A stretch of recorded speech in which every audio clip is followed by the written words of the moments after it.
Bismillahirrahmanirrahim. Assalamualaikum warahmatullahi wabarakatuh dan selamat sejahtera.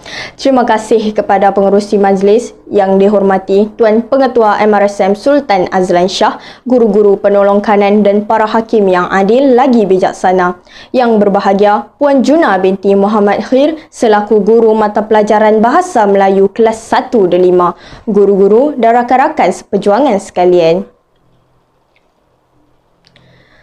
Petang hari pergi ke pekan, pulang membawa sebungkus laksa. Hidup muhibah perlu diamalkan, di negara Malaysia berbilang bangsa.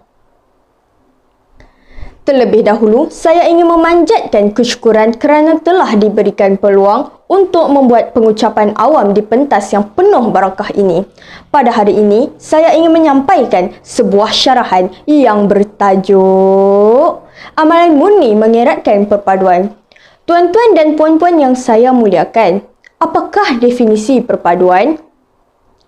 Merujuk Kamus Dewan edisi yang keempat, perpaduan ditakrifkan sebagai penggabungan perihal bersepadu iaitu bergabung menjadi satu, bersepakat dan persatuan.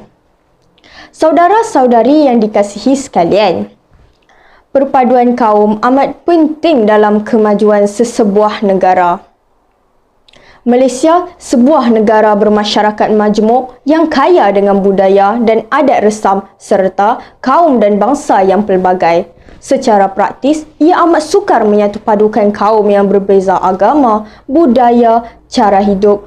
Namun, dengan penubuhan Malaysia, perpaduan rakyat dapat dilaksanakan dan direncanakan atas hasil kepimpinan pemerintah terdahulu. Negara Malaysia telah berjaya menguruskan perpaduan kaum dan masyarakatnya. Hadirin yang dirahmati Allah, terdapat banyak amalan murni yang dapat mengeratkan perpaduan. Antaranya ialah bekerja sama, saling bantu-membantu, sentiasa mengambil berat dan hentikan rasisme. Hujah saya yang pertama ialah hidup berjiran. Keseronokan dan keindahan hidup berjiran menjadi satu perkara yang amat penting. Kemesraan berjiran amat erat bagai isi dengan kuku. Apabila hidup berjiran, banyak amalan murni yang dapat kita amalkan. Contoh, pada waktu perayaan, kita dapat membuat majlis rumah terbuka. Dengan itu, kita boleh berbual bersama jiran tetangga yang berlainan bangsa.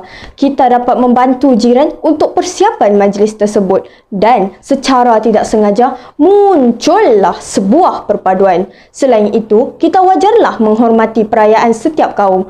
Antara kebaikan semangat kejiranan ialah kita akan mudah mendapat bantuan jika kita menghadapi sesuatu masalah. Seperti yang kita sedia maklum bahawa kehidupan kita tidak dapat lari daripada perkara luar dugaan seperti kebakaran, kemalangan atau kematian.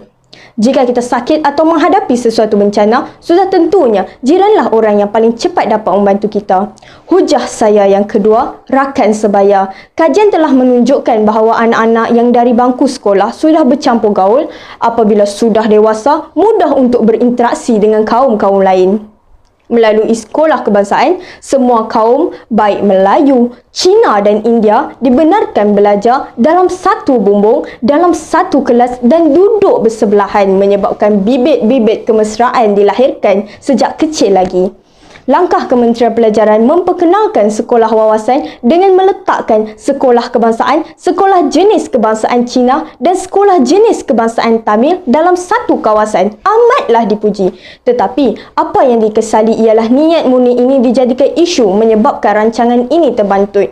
Walaupun begitu, Kementerian Pelajaran perlu berterusan berusaha mencari satu formula agar semua kaum dapat membina semangat satu bangsa dengan harapan apabila dewasa kelak, semangat ini menjadi amalan.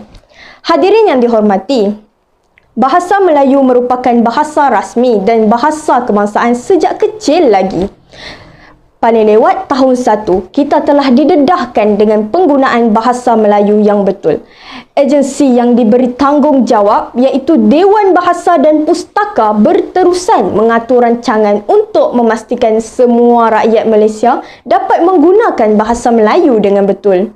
Tetapi, apa yang perlu sekarang dalam usaha untuk meningkatkan penggunaan bahasa Inggeris? bahasa Melayu seakan-akan diabaikan. Akibatnya, bahasa Melayu terkebelakang. Bahasa Inggeris pula tidak semantap mana.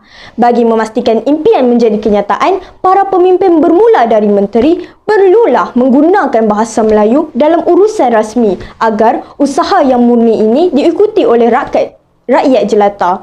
Apabila semua kaum bertutur dalam bahasa yang sama, usaha memperteguh perpaduan kaum menjadi lebih mudah.